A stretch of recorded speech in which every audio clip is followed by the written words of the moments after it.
Have you ever caught yourself looking at one of those fancy pieces of art and thinking, what the hell is this? And why is it so expensive? Although some hipsters or art connoisseurs, as they are often referred to, will tell you that this duct tape banana is not actually a duct tape banana, but rather an expression of the artist's soul, sold for $120,000. The truth is far more complicated, and believe me when I say that it doesn't matter if you're the most talented artist in the city or even a modern-day Picasso. You won't have any chance to sell your own art piece for even a fraction of the cost of this or this. And while you might feel that someone is just playing a prank on you, let me remind you that these pieces of art were sold for $46 million and $137.5 million. Why? The answer is simple. Millionaires and billionaires were ultra-rich people, and the money they save by buying and selling art for the sole purpose of not paying any taxes. Stay with me and let me explain you how this works.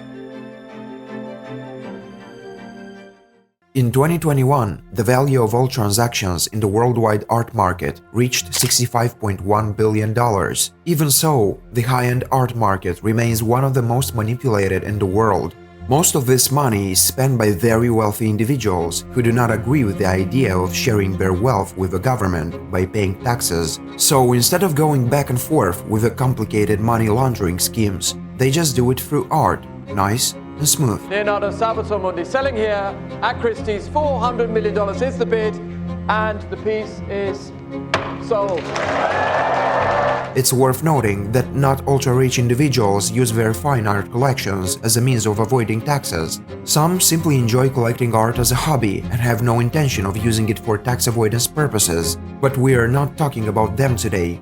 Let's say that you are one of the rich guys out there who made it big through hard work, shady methods, or a combination of both. It doesn't really matter. What matters is that you have money, a lot of money that you want to keep in your pocket for as long as you can. So you decide to take action and hide it in such a way that the IRS won't raise its eyebrows. The first thought that may come to mind is to invest in real estate. However, there are some cons to this. Houses are not a portable asset, they are huge and hard to hide, and their value definitely doesn't go up that much. Stocks, on the other hand, can go high enough, but they are also electronically tracked and fall under the jurisdiction of governments that can easily seize your investment portfolio. So you decide to give it a go with the fancy method.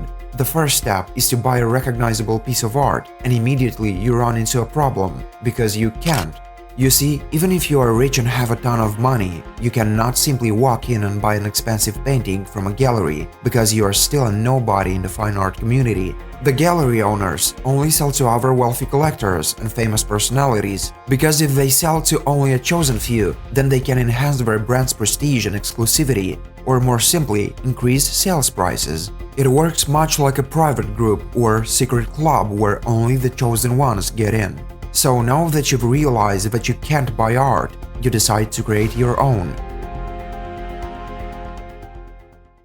First, you have to find an artist, someone who has a history of creating art and has a few works on exhibition in a modest neighborhood gallery, but you feel he has the potential to make it big in the high-end art market and ultimately save your tax money. Let's name him Bob.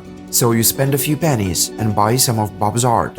Now that the painting is yours, it's still cheap, so the next step is to artificially make it increase in value. Simply put, you must create the impression that Bob's work would be worthy of being sold for a large sum. Here is the moment when you need to spend some money, but don't worry, it's only a small amount in comparison to what you're going to receive back. You start by hiring a PR agent who is going to arrange some interviews and buy some features in magazines and art journals, as well as organize some exhibitions in galleries and exposing Bob in front of bigger players in the fine art industry. Meanwhile, more and more people are starting to recognize Bob's artwork. Even if he is far from being the best, he is already known in some art circles. Therefore, his art is starting to increase in price, all because of your efforts, which obviously weren't done just out of charity. Bob's name starts buzzing on social media, and people are starting to share his artwork while he gains more subscribers and media coverage. And now comes one of the most important steps, the official evaluation. For that, you hire an appraiser who, accidentally or not, might be someone you know or even your friend. You tell him about this young talent, Bob, whose artwork has recently started gaining popularity and who might be the next Picasso. And even if your expert friend doesn't seem too impressed by Bob's artwork, you can pique his interest by giving him a small amount, say $100,000. Suddenly, Bob's artwork, validated by an expert in the field, is valued at $20 million compared to the few thousand you paid for it initially. Essentially, you manipulated the market into believing that Bob's art is far more valuable than it really is. And you did it by artificially creating hype and making some shady deals with the people in the fine art circle. Now, it doesn't really matter if no one will pay $20 million for that painting, because your final goal is not to sell it. Alright, so now that you have a $20 million valued piece of art, what's next? You give it away to an art museum. The government adores charity, especially rich people's charities, and is willing to offer them a tax break in exchange.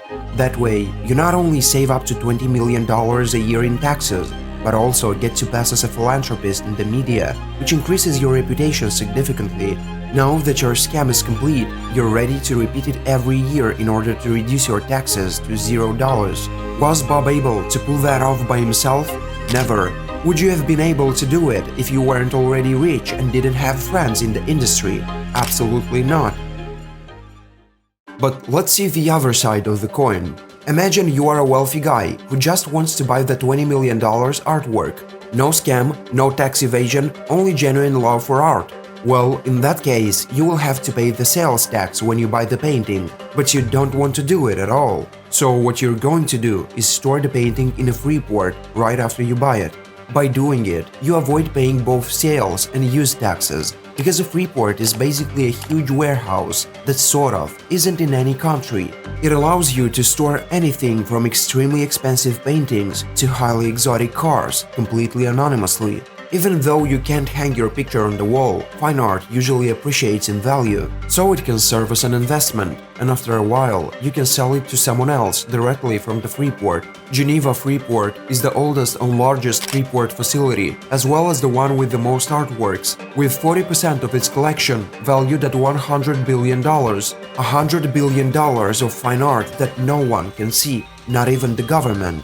In conclusion, buying and selling art is not just about appreciating beauty, it's also a game of power and wealth, and the ultra-rich have long used this market to avoid paying taxes and increase their wealth even more. It's a game that only the privileged few can play, and the rest of us can only watch from the sidelines. Have you had any experience with fine art, and what do you think about it? Leave your thoughts in the comments, and thank you for staying until the end. If you enjoyed this video and want to support me on my way to the top, hit like and subscribe. See you next time.